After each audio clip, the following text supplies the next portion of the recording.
날씨가 많이 쌀쌀해졌습니다. 여러분 옷 따뜻하게 입고 다니시고 환절기에 감기 특별히 건강에 유의해 주시길 바랍니다. 기침하시는 분들이 가끔씩 보이는데 설교 시간 동안에는 꼭 참아 주시길 바랍니다. 한 분이 하시면 마치 중독처럼 그냥 여기저기서 번지거든요. 다 기침을 하시는데 힘들겠지만 참아 주시기를 바랍니다. 오늘 본문은 만 2년 후에라는 말로 시작을 하는데 23절이 그러하지 않습니까? 다윗의 아들 암논이 이복 동생인 다말을 성폭행한 사건이 있은 지 2년이 지났다, 그런 얘기입니다. 오늘 본문에서 두드러지는 사람은 단연 압살롬이라고 하는 사람인데, 압살롬이 누구냐 하면 그 암논에게 성폭행을 당했던 여인 그 다말의 친오빠입니다. 그러니까 한 어머니 남매라는 것이죠. 이 압살롬이 암논에게 성폭행을 당하여 그야말로 정신적 또 영적 육체적 충격과 만신창이 상태에 빠져버린 그 여동생을 잘 챙깁니다. 자기 집에 있게 한다는 것이죠. 그리고 자기 동생의 어쩌면 가슴에 대못을 박은 그 암논에 대한 미움과 증오를 키워가기 시작을 하는데, 그러기를 2년이 지난 거예요. 2년. 그 2년 동안 압살롬은 암논에 대한 복수를 아주 철저하고도 치밀하게 계획을 합니다. 여러분, 2년이라고 하는 시간은 어쩌면 짧다고 하면 짧을 수 있고 또 길다고 하면 길다고 말할 수 있지 않습니까? 바쁘게 살아가는 우리 현대인들, 일상인들에게는 2년이라고 하는 시간은 그렇게 긴 시간이 아닌 것 같아요. 그러나 군대 간 아들들에게 한번 2년이 짧다라고 말해 보시길 바랍니다. 그들은 2년이 짧아요? 라고 반문할 거예요. 물론 상대적인 시간 개념일 수 있지만 그래도 2년은 그렇게 짧은 시간은 아닐 것 같습니다. 그 시간 동안에 암논에 대한 이 압살롬의 증오가 조금도 사그라지지 않았다라고 하는 것에 의문을 갖게 되죠. 시간이 많이 지나면 그래도 미움과 증오가 어느 정도는 수그러들 법도 한데 오히려 더 뜨겁게 달구어져 가고 있었다는 거예요. 여러분, 우리가 여기서 한 가지 생각해 봐야 할 것은 2년이라고 하는 시간 동안에 압살롬에게 있었던 암논에 대한 증오와 미움이 전혀 사그라지지 않았던 이유는 무엇 때문일까?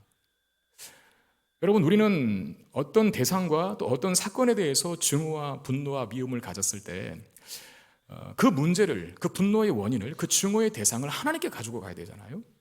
그렇지 않습니까?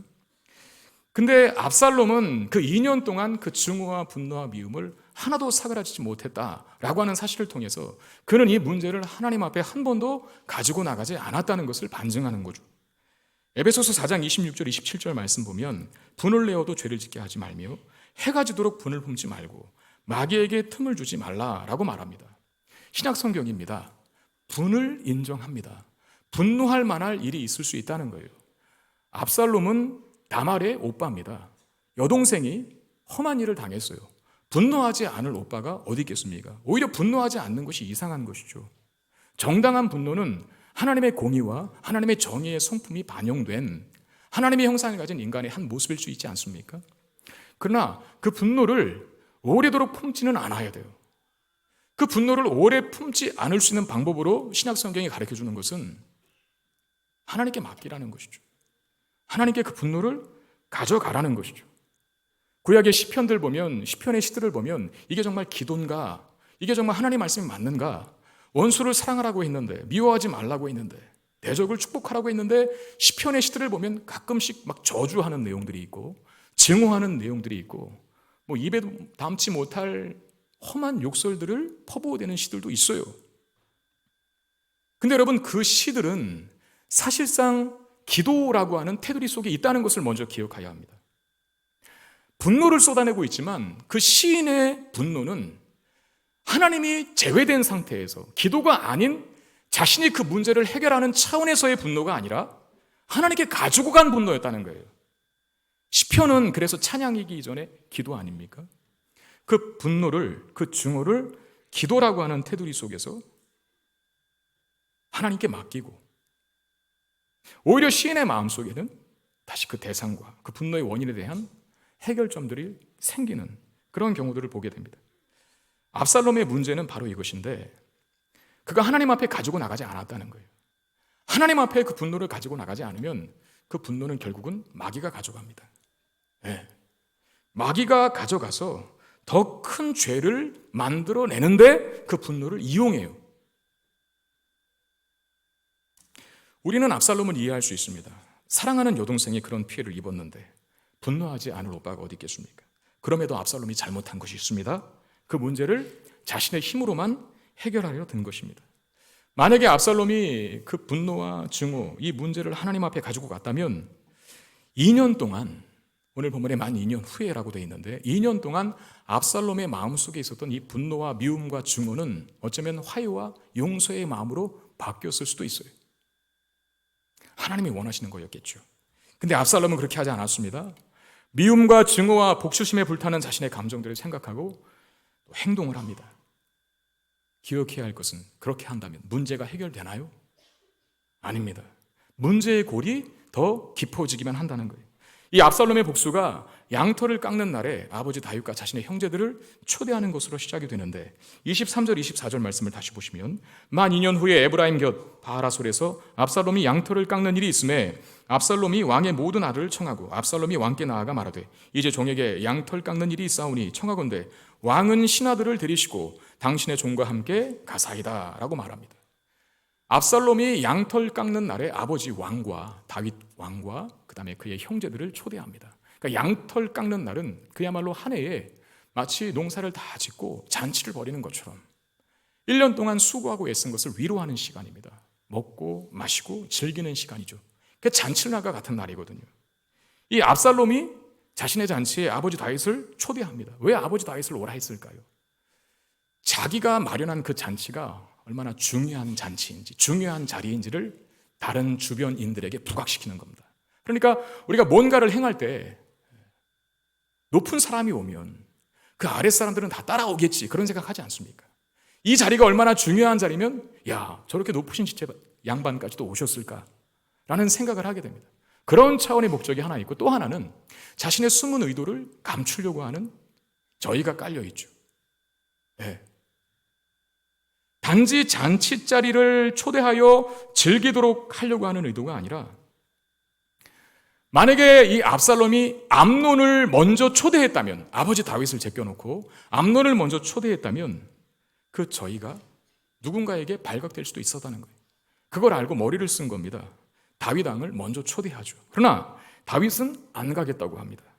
그리고 압살롬에게 복만 빌어줘요. 축복해줬다는 거예요. 근데 압살롬이 이 아버지 다윗의 뜻을 거들뜨리지 않습니다. 그러면 아버지 대신에 암논을 보내주십시오.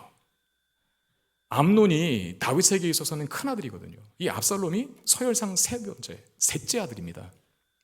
물론 다 아내들은 틀리지만, 엄마들은 틀리지만, 그러니까 암논이 아버지가 안 가는 자리를 맏형이니까, 장남이니까 대신 오게 해달라라고 하는, 어떻게 보면 상당히 단순한 부탁으로 드릴 수도 있는데 다윗이 그 부탁을 듣고 고민해요. 왜 고민합니까? 망설입니까? 다윗은 알거든요. 압살롬과 암논의 관계가 어떠한지. 암논이 압살롬의 여동생인 다말을 성폭행한 사실을 알고 있어요. 그러니까 묻는 겁니다. 왜 암논이 그 자리에 가야 하냐?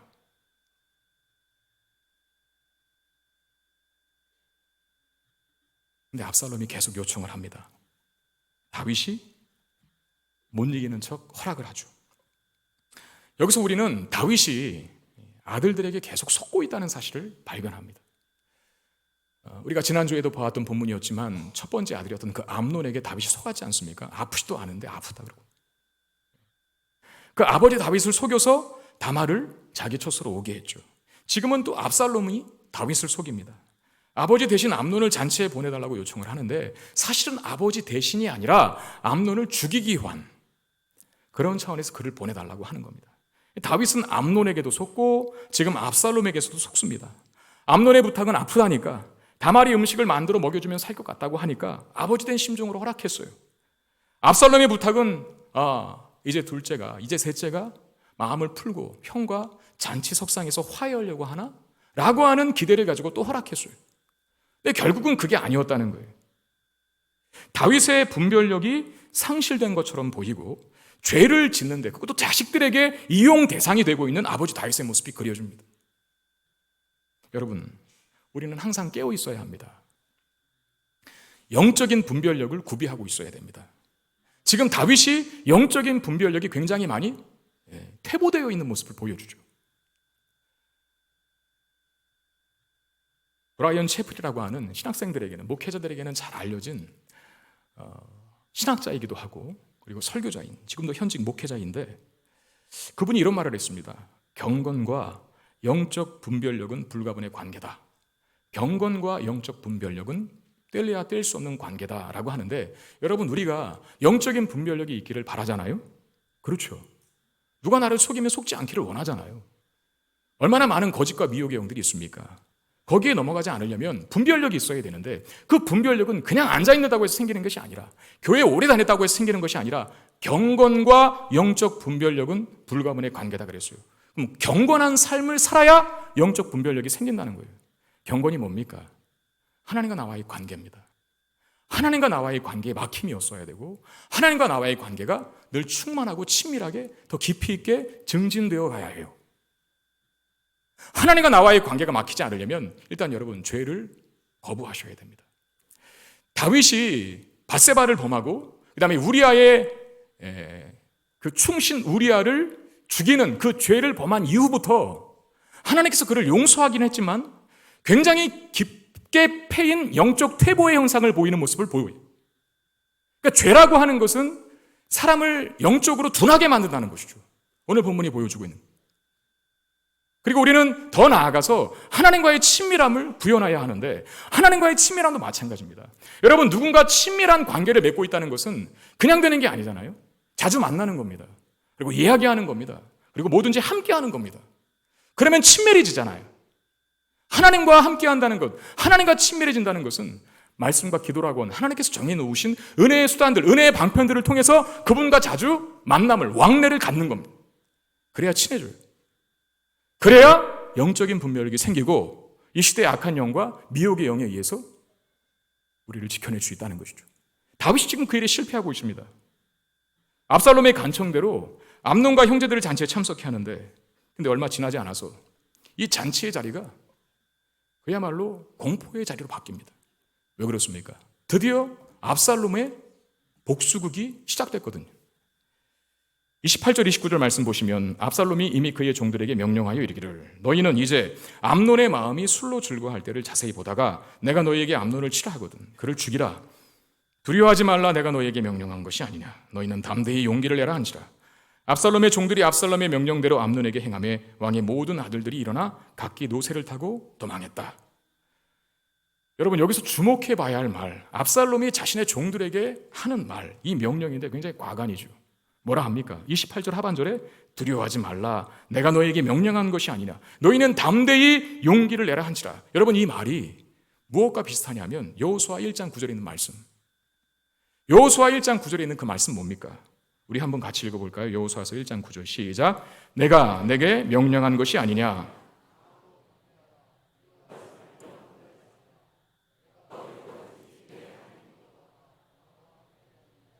여러분, 이건 누가 누구에게 한 말입니까? 그렇죠. 하나님이 여호수아에게. 어떤 상황이었죠? 여호수아가 이제 모압 지들과 같은 이스라엘 백성들을 끌고 전투를 정말 잘하는, 싸움을 잘하는 가나안에 들어가 정복 전쟁을 펼쳐요. 지도자 여호수아의 마음에는 얼마나 두려움이 가득했겠어요. 그 두려워하는 여호수아에게 두려워하지 말라. 내가 너와 함께한다. 용기를 내라. 용기를 내라.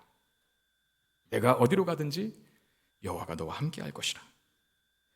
근데 지금 이 위로와 격려의 메시지가 압살롬의 입에서 재현되고 있는데, 압살롬은 이것을 거룩한 땅을 정복하는 일에, 즉 하나님 나라의 확장을 위한 일에 사용하는 것이 아니라 뭡니까?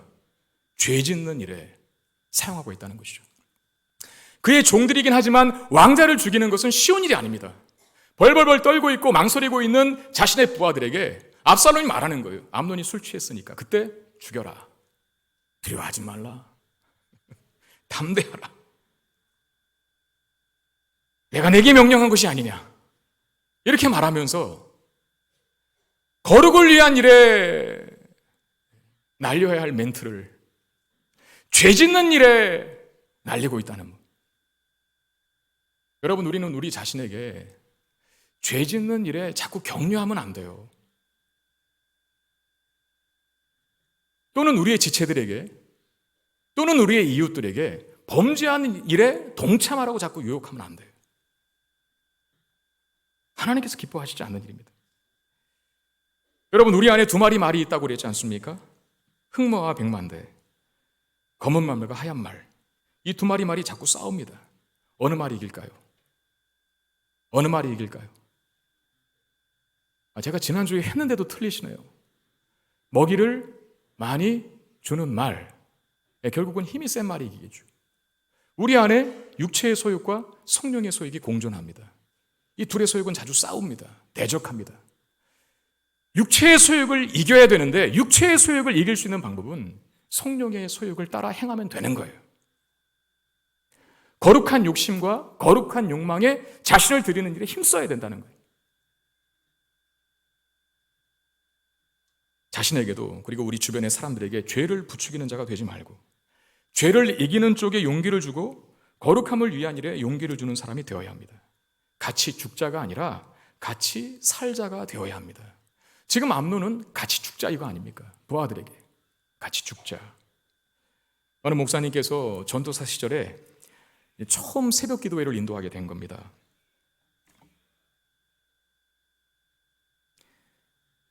설교를 또 어디서 누가 하는 것 같습니다.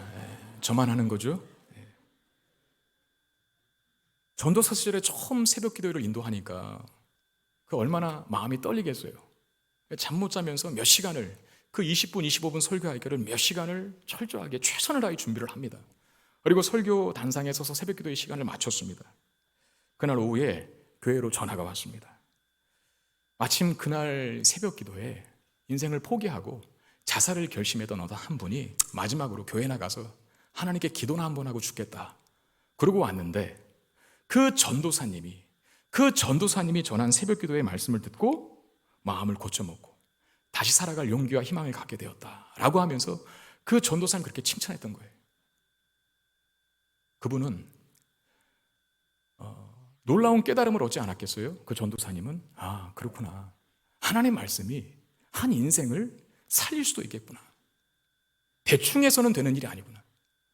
정말 하나님의 말씀을 중요하게 생각하는 목회자가 되어야겠구나. 이러지 않았겠어요? 지금 몇십 년이 흘러 그분은 한국을 대표하는 유명한 설교자가 되어 있습니다. 오해는 하지 마세요. 저는 아닙니다. 또 그런 반전이 나올 것을 여러분들이 기대한 것 같은데 저는 그렇게 훌륭하지는 않습니다. 제가 아는 분이에요. 존경하는 분이고.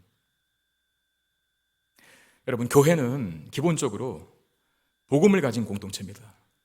복음이란 기쁜 소식 아니겠습니까? 같이 죽자가 아니라 같이 살자가 복음이죠. 날 위하여서 십자가에 달리신 예수 그리스도 때문에 우리 모두가 살게 되었다 라고 하는 것이 복음입니다. 그 복음을 교회가 가지고 있고 그 복음을 교회는 전해야 돼. 네. 죽으려고 하는 자를 살릴 수 있는 자가 돼야 되고 살 소망을 잃어버린 자에게 생명의 기운을 북돋는 자들이 돼야 돼. 사실은 그게 교회가 할 일이고 진정한 교회 공동체가 세상과 다른 모습으로 살아가는 삶의 원리입니다. 기도를 부탁하고 싶은 사람이 되셔야 되고 상담하고 싶은 사람들이 되셔야 되고 힘들고 어려울 때 찾고 싶은 사람 최소한 5순위 안에는 드셔야 돼요. 그냥 가까이 있으면 싫고 떨어지고 싶고 피하고 싶고 외면하고 싶고 그런 존재가 되어서는 안 됩니다. 이 압살롬에 의해서 발생한 참사가 형 암논을 죽이거든요. 그 참사가 그의 형제들이 왕궁에 도착하기도 전에 다윗에게 전해지게 되는데 근데 이 소식이 다윗에게 아버지 다윗에게 잘못 전달되게 되는 거예요. 어떻게 잘못 전달됐냐면 30절 말씀 보시면 그들이 길에 있을 때에 여기 길에 있을 때 그들이란 왕자들 암논을 제외한 다른 왕자들을 말합니다. 그들이 도착하기도 전에 그런 말이에요. 압살롬이 왕의 모든 아들들을 죽이고 하나도 남기지 아니하였다는 소문이 다윗에게 이르렀다라고 말합니다. 지금 압살롬이 죽인 형제는 단 한 사람입니다. 누구냐면 암논. 자신의 여성들 다말을 성폭행했던 그 암논 한 사람만 죽였는데 다윗에게 들린 소식은 왕자들이, 다윗의 아들들이 모두 다 이 압살롬의 손에 죽게 되었다라고 하는 소식이었습니다. 여러분, 사람들의 심리가 참 그런 것 같아요. 부풀리고 왜곡하기를 참 좋아하는데, 특히 안 좋은 소식에 대해서는, 비극적인 소식에 대해서는 더 그러합니다. 우리 그런 말 있지 않습니까? 기쁨을 나누면 배가 되고 슬픔을 나누면 반이 된다. 근데 사람들은 현실 세계에서는 이웃의 기쁨에는 침묵하고 이웃의 슬픔은 크게 뻥튀기해서 널리 전하는 그런 습관을 가지는 거예요. 우리의 죄성 때문이기도 하겠죠. 교회 안에서는 그런 일이 없어야 하는데 교회 안에서도 그런 일이 참 많습니다. 어떤 사건이 입에서 입으로 전해지는데 참 나중에는 하지도 않은 일을 했다고 하고 있지도 않은 일이 생기게 되는 거예요. 누구의 잘못도 아닙니다. 우리의 죄성은 안 좋은 일에 대해서는 뭘 하나 더 얹혀 말하게 되어 있거든. 다윗의 아들이 다 죽지 않았는데 다윗에게 전해진 소식은 아들들이 다 죽었다는 거예요. 여러분, 우리는 항상 말을 조심해야 합니다. 그 말 때문에 교회가 다툼과 분열의 온상이 될 수도 있습니다. 어떤 사람은 큰 상처를 입고 심지어 하나님을, 교회를 떠날 수도 있다는 사실을 기억해야 돼요. 우리 분위기가 좋은 교회가 되기를 바랍니다. 분위기가 좋은 교회란 일단 말이 따뜻한 교회가 돼야 돼요. 허물은 가려주고 장점은 드러내는 말들. 좀 못났어도 잘났다고 하시고, 좀 없어도 많이 갇히셨다고 하시고, 믿음이 별로 안 좋아 보여도 하나님이 많이 사랑하시는 것 같다고 그렇게 말해줄 수 있는, 축복해줄 수 있는 저와 여러분 되시기를 바랍니다. 다윗에게 아들들이 전부 죽었다는 소식이 전해지는데 아버지니까 그 와전된 소식 때문에 충격을 받고 다윗이 그야말로 기절, 실신 직전에 놓였습니다. 근데 그 다윗을 위로하는 한 사람이 등장을 하는데 그 누구냐 하면 요나답이었어요. 32절 33절 보십시오.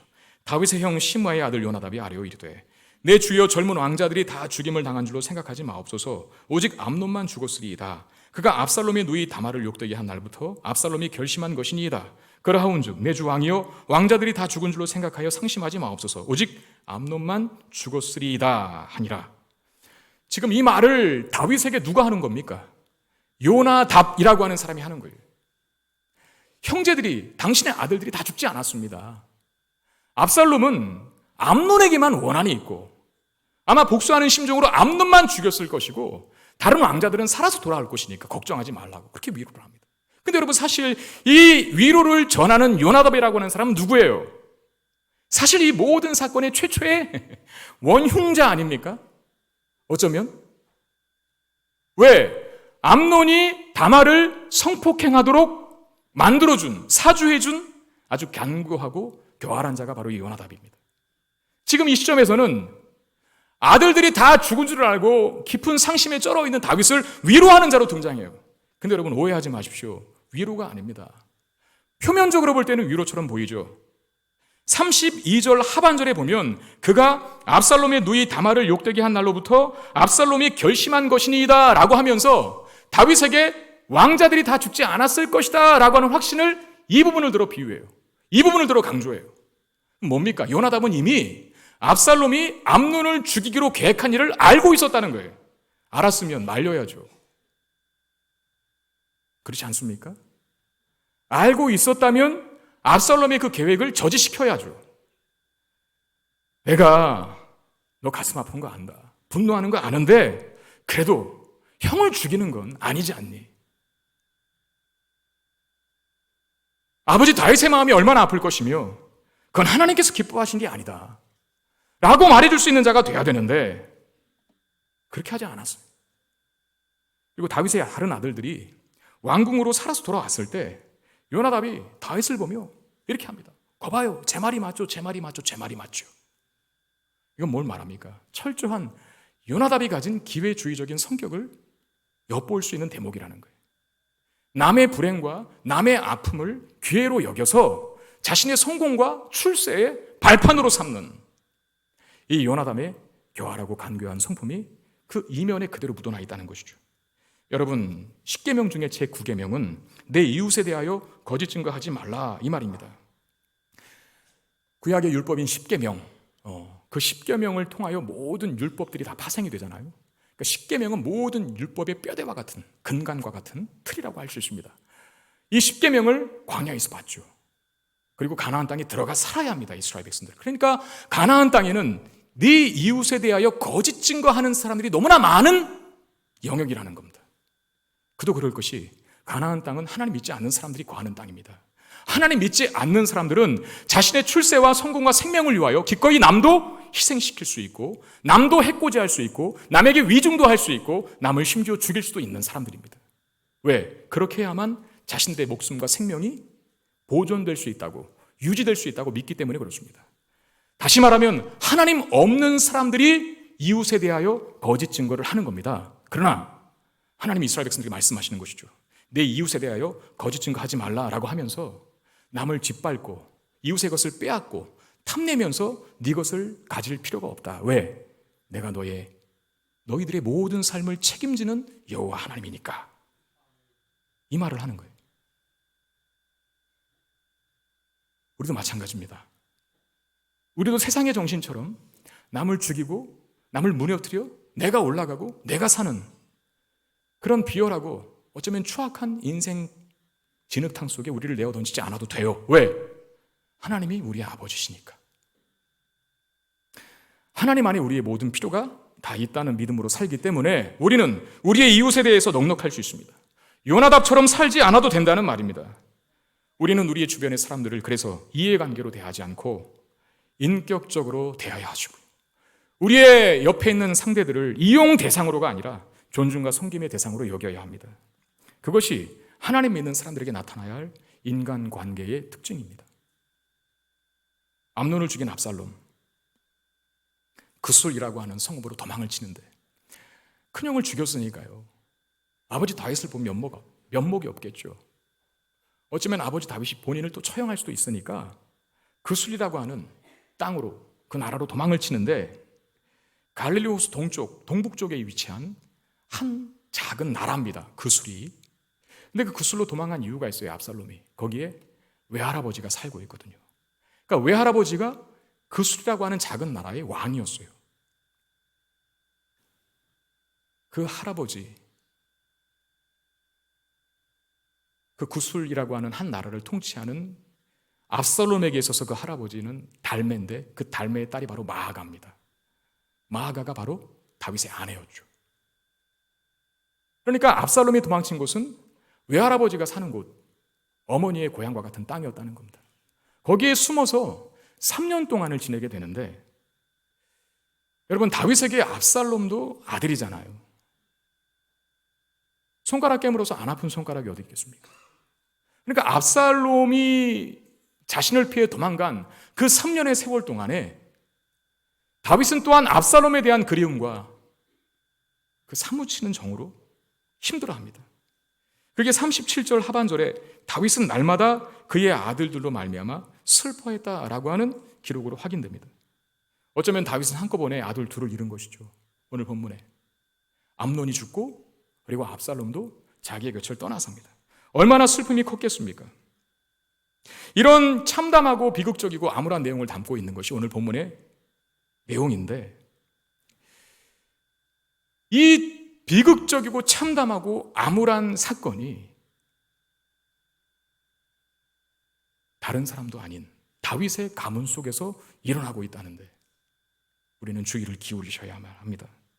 오늘 본문에서만 보더라도 어디 하나 긍정적인 내용이 없습니다. 암논이 죽고 사건은 와전되고 다윗을 위로하고 있는 자로 등장하는 요나답조차 그 실체는 교활하기 그지없고, 그리고 압살롬은 도망칩니다.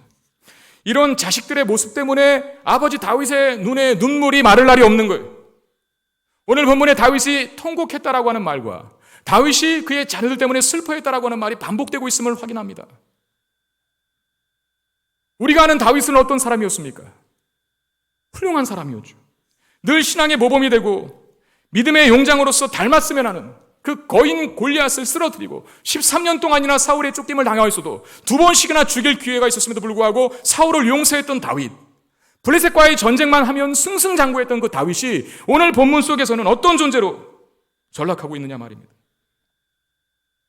이 비극이 다윗의 현실에 고스란히 녹아있다는 거예요. 다윗이 가장 잘 나갔던 시기를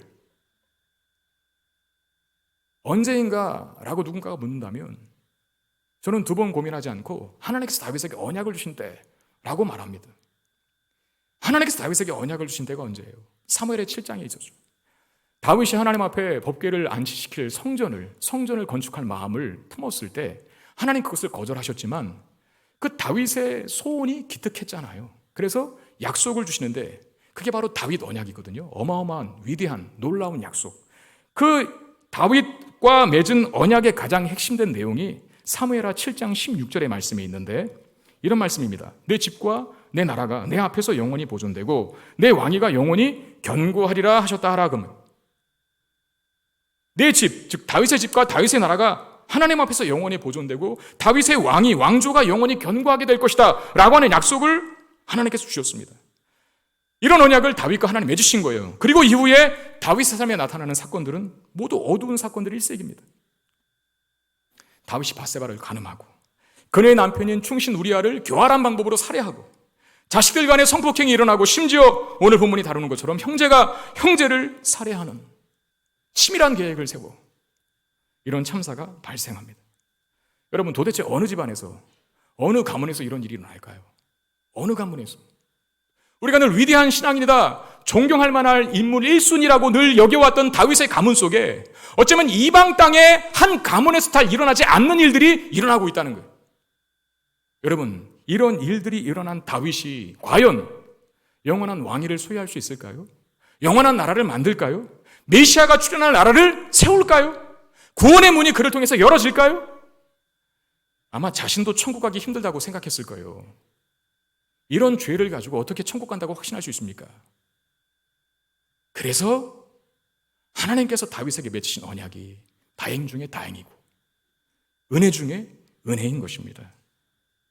다윗이 위대해서가 아니라 다윗이 훌륭해서가 아니라 패역한 다윗과 맺으신 하나님의 언약 때문에 약속에 신실하신 그 하나님의 의로우심 때문에 다윗의 왕위가 보존되고 그를 통해 메시아가 탄생하고 구원의 문이 열리게 되는 것 아닙니까? 여러분 뭐가 은혜입니까? 자격 없는 죄인에게 베푸시는 가장 값비싼 하나님의 호의, 이게 은혜입니다. 너무나 중요한 말이니까 한 번 더 제가 말씀드릴게요. 자격 없는 자에게 베푸시는 가장 값비싼 하나님의 호의가 은혜라는 거예요. 다윗 가문에 일어난 이런 참상을 보면서 우리는 우리의 죄악된 모습을 볼 수 있어야 합니다. 왜? 우리 또한 다윗과 방불하거든요. 우리도 자격 없는 자입니다. 여러분 우리가 우리의 공로로 천국 갈 수 있다고 확신합니까? 아닙니다. 아마 오늘 하루만 너희들이 완전한 거룩을 유지하면 내가 바로 천국 보내줄게 라고 하나님이 조건을 걸고 단서를 달아도 오늘 하루 24시간 동안을 완벽한 거룩을 추구할 수 있는 사람 이 자리에 아무도 없어요. 결국은 죄인된 우리 안에 나올 것이라고 하는 것은 어쩌면 다윗의 가문 속에서 발생하고 있는 이 추악한 범죄가 동일하게 우리 속에서도, 우리의 삶 속에서도 펼쳐질 수밖에 없다는 거예요. 그러므로 우리가 하나님 앞에 우리 자신을 세울 수 있는 유일한 근거는 뭐겠습니까? 우리의 죄를 위해서 대신 십자가를 지신 예수 그리스도를 믿는 믿음, 그거 하나 때문 아니겠습니까? 예수님의 그 크신 공로가 우리의 공로가 되고 예수님의 그 크신 대속사에게 죽음이 우리의 죽음이 되고 죽음을 정복하고 부활하신 그 생명의 부활이 우리의 생명의 부활이 되는 것을 믿기 때문에 마치 다윗을 하나님께서 맺으신 그 언약 때문에 다윗의 이런 비참하고 추악한 범죄 현장 속에서도 그를 끝까지 끌고 가시는 하나님의 신실하심이 우리에게도 동일하게 부어지게 된다는 뜻입니다. 우리에게 유일한 소망, 우리를 향한 하나님의 사랑과 예수 그리스도의 은혜, 그거밖에 없다는 사실 여러분 믿으시기를 바랍니다. 그를 떠나서, 예수를 떠나서 우리가 할 수 있는 것은 아무것도 없습니다. 요한복음 15장 4절 6절 한번 보겠습니다. 내 안에 거하라 나도 너희 안에 거하리라. 가지가 포도나무에 붙어있지 아니하면 스스로 열매를 맺을 수 없음같이 너희도 내 안에 있지 아니하면 그러하리라. 나는 포도나무요 너희는 가지라. 그가 내 안에 내가 그 안에 거하면 사람이 열매를 많이 맺나니 나를 떠나서는 너희가 아무것도 할 수 없음이라. 사람이 내 안에 거하지 아니하면 가지처럼 박혀버려져 마르나니 사람들이 그것을 모아다가 불에 던져 사르느니라. 예수님을 포도나무라고 하셨고 우리를 가지라 했습니다. 가지는 나무에서 떨어지면 끝입니다. 나무에 붙어 있어야만 가지가 열매를 맺습니다. 우리는 예수 그리스도께 붙어 있어야만 합니다. 예수님이 아니고서는 그 어떠한 것도 열매 맺을 수 없는 인생, 죽음의 기운, 죽음의 열매만 가득한 인생, 그게 우리들이었는데 예수께서 오심으로 우리에게 은혜와 자비와 긍휼의 통로가 되어주셔서 다시 소생하고 소망을 갖는 인생으로 바꾸셨다는 것이죠. 오늘 본문은 잔치로 시작했다가 참사로 끝이 났어요. 그리고 다윗은 압살롬을 축복하는 것으로 시작했어요. 그러나 압살롬 때문에 다윗의 눈에 눈물이 마르지 않는 통곡과 슬픔으로 끝을 맺어요. 여러분, 이게 바로 인간입니다. 잔치의 현장에서도 참사를 만들어낼 수밖에 없는 인생.